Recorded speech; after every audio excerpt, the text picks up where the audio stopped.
This is 5 in 10 from Skywatch TV. 5 topics in about 10 minutes for Wednesday, January 10th, 2024. I'm Derek Gilbert. Topic number 5 today. You cannot make this stuff up. Sometimes the news is just so entertaining. You just sit back and watch and go, well, didn't see that coming.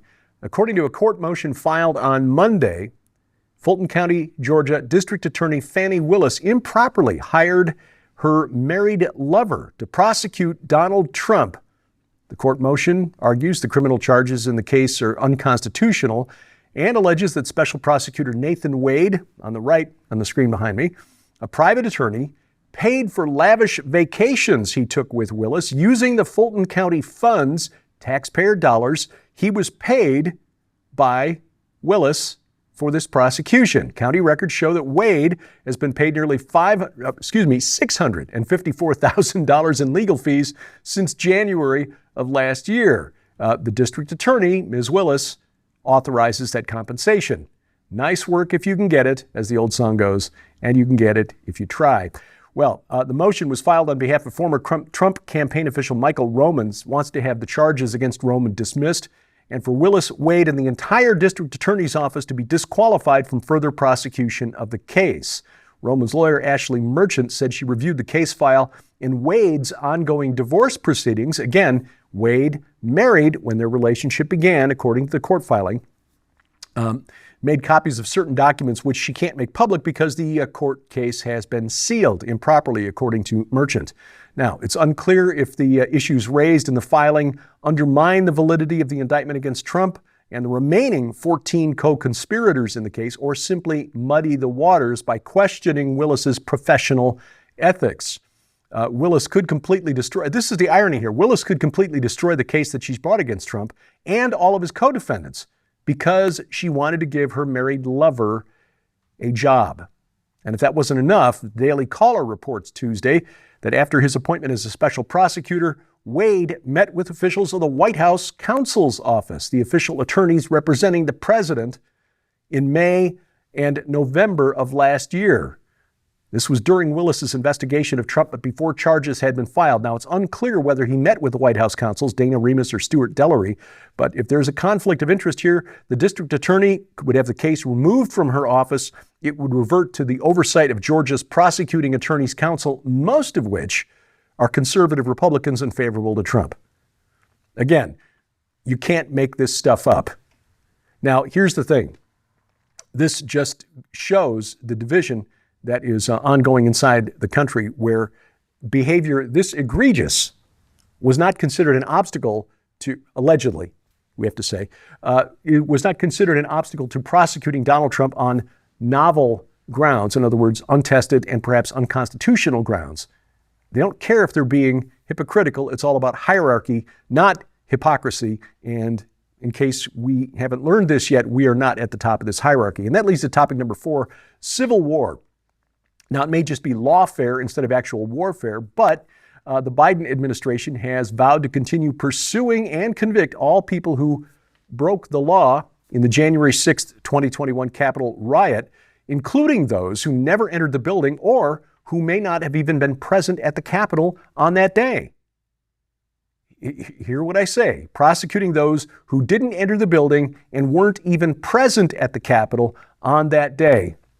Now, to date, prosecutors have charged over 1,250 people with various crimes related to January 6th, ranging from being present on Capitol grounds without authorization to assault of a police officer to seditious conspiracy.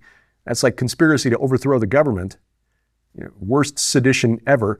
Attorney General Merrick Garland has made clear that the Department of Justice under President Biden has no intention of letting this go, including those not even there at the Capitol on that day. Seriously. Quote, as I said before, the Justice Department will hold all January 6th perpetrators at any level accountable under the law, whether they were present that day or were otherwise criminally responsible for the assault on our democracy. We are following the facts and the law where they lead, he said. Present on that day. You weren't even there, but maybe you were thinking about being there. This is, again, is absolutely bizarre. And yet the corporate media continues to gaslight us into thinking things like this and the Fannie Willis and Jack Smith prosecutions, the prosecution by the Manhattan District Attorney, Alvin Bragg, are just normal. The American judicial system doing what it's supposed to do and protecting the rule of law. No, there is nothing normal about this. And the sooner we understand that, I think the less stressful this will be. This is normal for the course of history when we look at the way most civilizations have progressed over time. It's not normal for what we in the United States have come to expect, but if we expect things to go back to normal, I think we're going to be very distressed. Just understand, this is the way human beings have typically acted over the course of human history. For us in the United States, this is not normal. For people living elsewhere on planet Earth, it's like, welcome to our world. And just remember, Christian, we are citizens first and foremost of a theocracy, and we serve our King above all.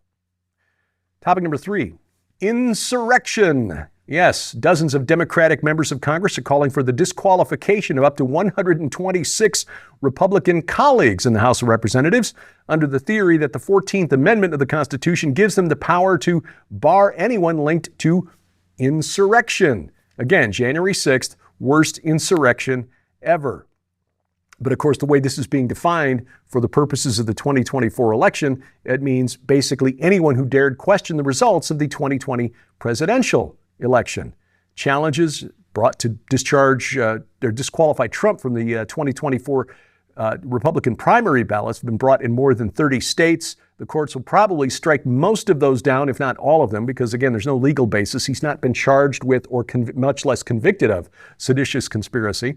But the challenges made against Trump based on the 14th Amendment to the Constitution, which was passed in the wake of the Civil War to prevent Confederate officials from running for federal office in the newly reunited United States.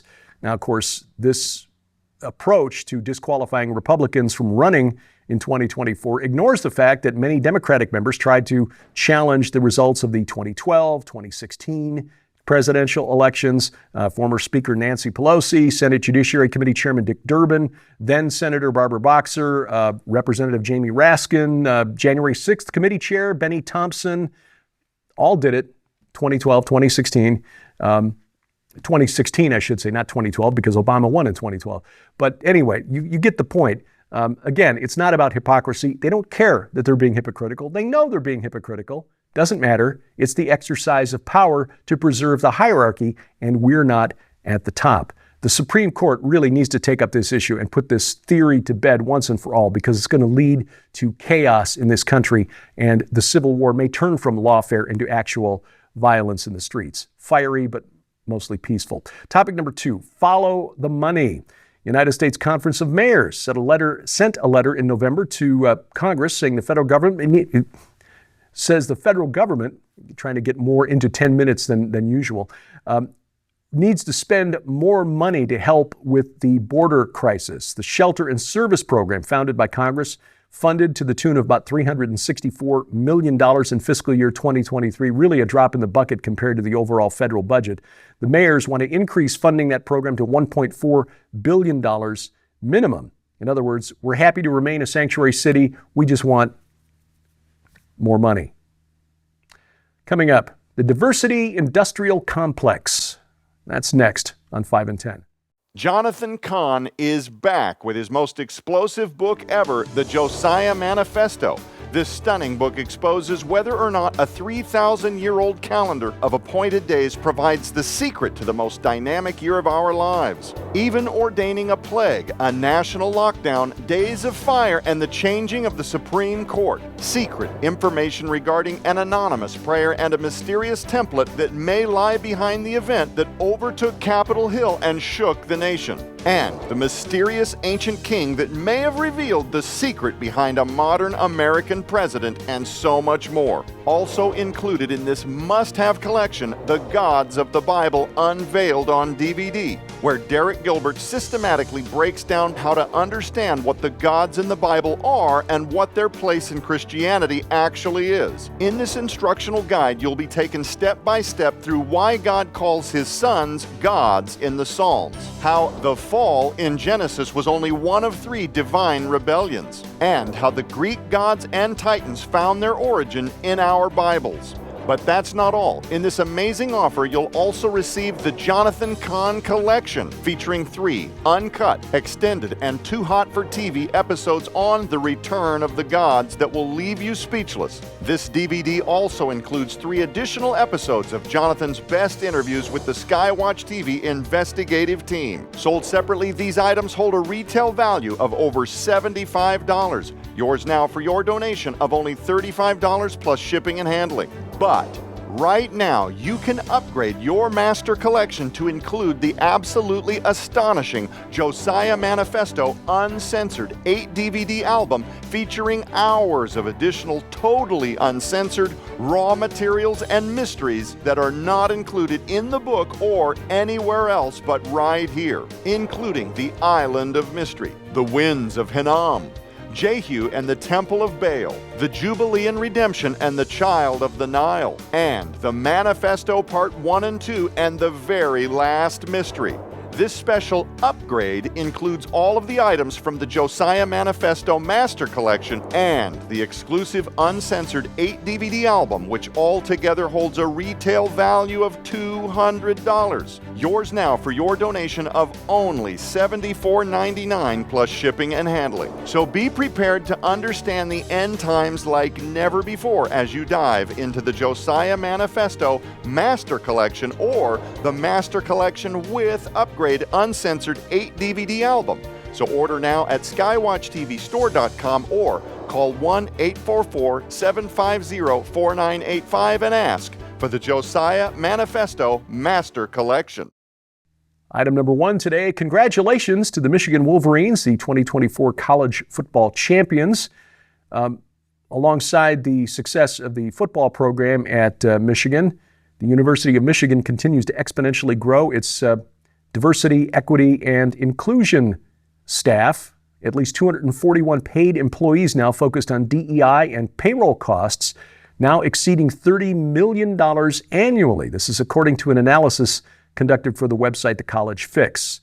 Payroll costs, $23.24 million for salaries, $7.44 million for benefits, $30.68 million total. That's an amount that would cover in-state tuition and fees for more than 1,780 students.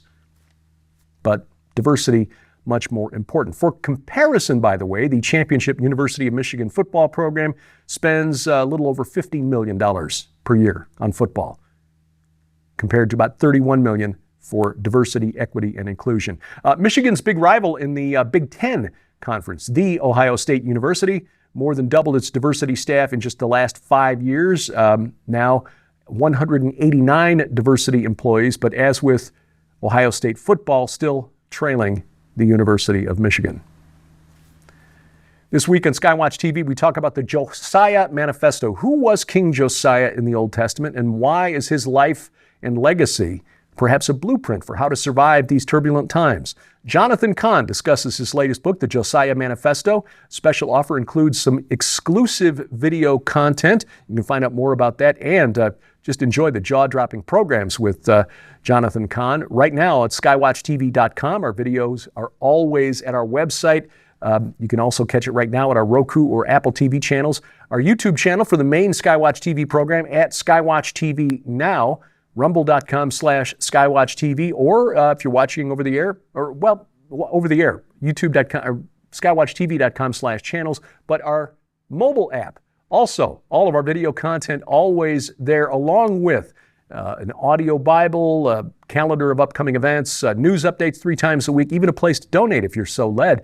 All of that right in the palm of your hand, whether you're carrying an iOS, Android, or Amazon Kindle Fire phone or tablet. And we've got links to their app stores at our website. You'll find the link in the top menu bar at skywatchtv.com. Thank you for watching as we keep watch. I'm Derek Gilbert, and this is 5 in 10 from Skywatch TV.